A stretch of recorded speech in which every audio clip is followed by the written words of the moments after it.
Check it out, Casper!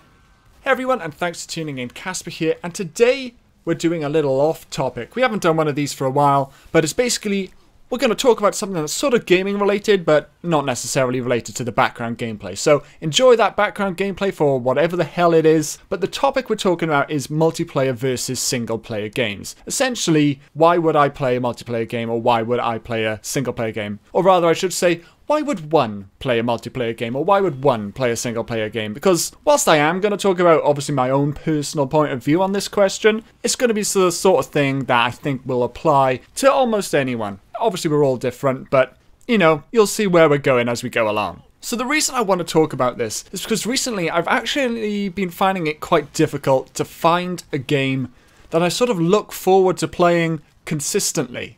And this is largely because for the last 9 years, 7, 8, 9 years, I've played almost exclusively multiplayer games. Obviously the main one being Team Fortress 2.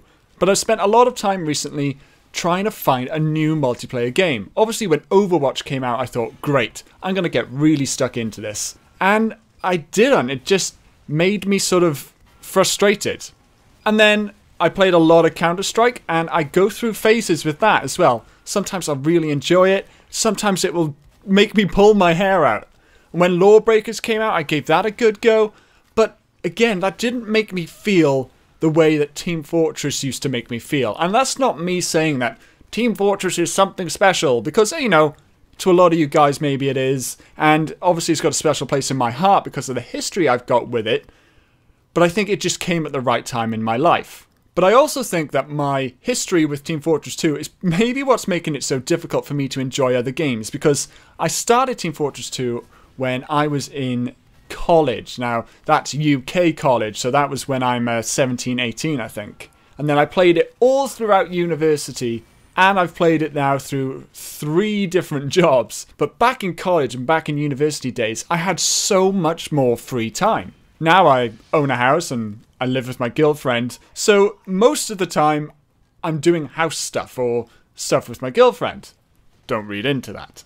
But that means now that gaming is a couple of hours a week, maybe, you know, 1 hour each evening, and maybe a couple of hours on the weekend. So it's not like it used to be. I used to be able to come home from college, maybe sometimes in the afternoon, and I'd be able to play, you know, like 6 hours a night, almost every night of the week. But what that meant was that I was able to get really good at the game, because I was able to invest a lot more time, and a lot more time over a more condensed period. So I was able to focus more. I was able to look up videos. You know, I was interested in getting better at whatever game I was playing, which was Team Fortress 2. And I invested time into, as I said, watching videos online, reading help guides, and, you know, investing time into becoming better. But I don't have time to do that now. When I get a chance to play a game, I just want to chill out and play a game. So with Team Fortress 2, I can still do that. I haven't sort of lost my skill. I'm not as good as I used to be. I used to be on a competitive team, and we practiced like 3 or 4 times a week and had official matches. So I spent a lot of time then in a competitive environment, constantly getting better. But of course today I can still go into a casual server and have a great time, because I still perform in a way that I sort of expect myself to. And I do worry that this is the reason that I can't enjoy a game like Overwatch, because I go into it expecting myself to be better than I actually am. And I don't know if that's a faux pas of me in general, or maybe it is this history I have with Team Fortress 2, where I expect myself to be better than I actually am.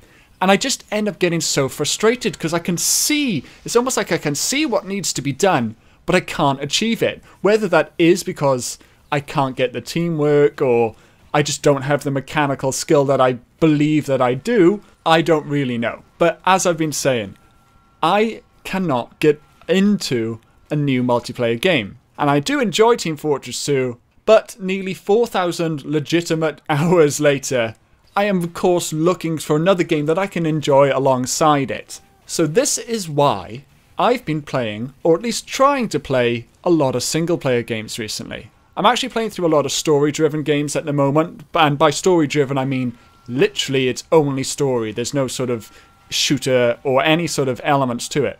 For example, I most recently played the Stanley Parable, and I think I might be doing a video on that soon, so I won't say too much about it right here.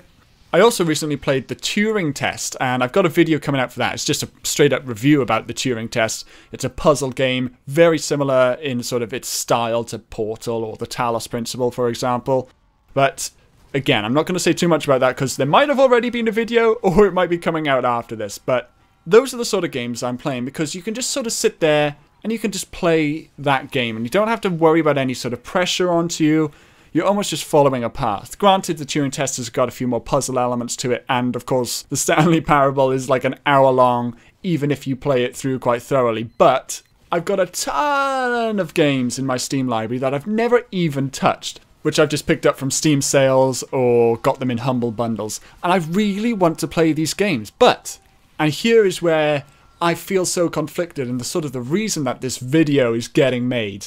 When I feel like playing a game, I feel like playing a multiplayer game. Even though when I do play a multiplayer game, I always get frustrated, I've got that urge. I'm not thinking, oh, I'm really interested in this story from, I don't know, Remember Me, which I've installed and never opened up for like 3 years. I sit here and I think, God, I want that fulfilling feeling of playing a competitive multiplayer game.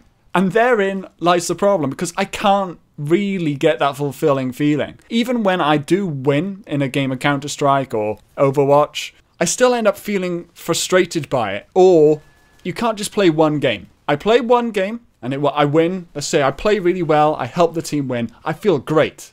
I just want to make that feeling continue.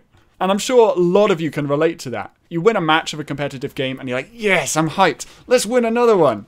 And of course, if you lose a match, you're like, oh, I feel so deflated.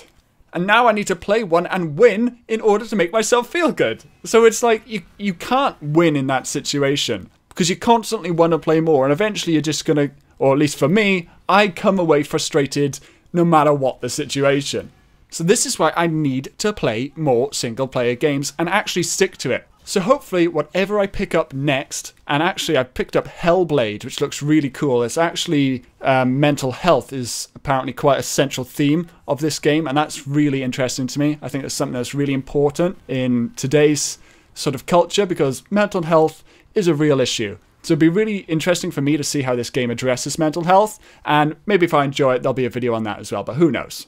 So as I said at the start, the topic was sort of single player versus multiplayer. I wasn't trying to put them head to head and say you should only play one type of game.